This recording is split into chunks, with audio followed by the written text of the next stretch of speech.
Oh, ito ang kakaiba guys. Dahil sila daw ang nagpapatupad ng batas, sila ang dapat masunod.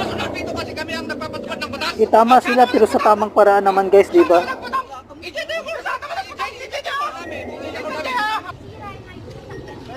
Papalit namin eh. Kakaiba na talaga ang mga pulis ngayon guys.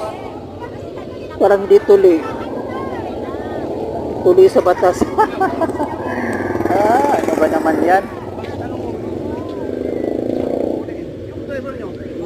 Pinuli ang driver. Hindi naman siya ang bumaril. Ang talino talaga ng mga pulis ngayon guys. Ay, hindi kami.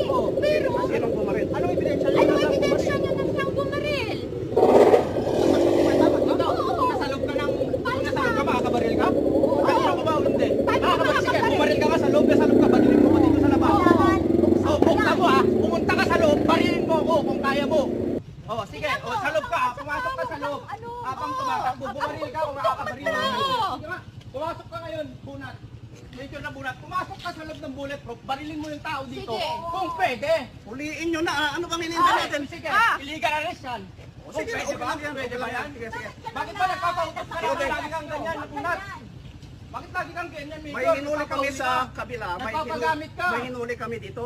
Ano kayo? Ano mahuli kayo? Sa'yo pinaril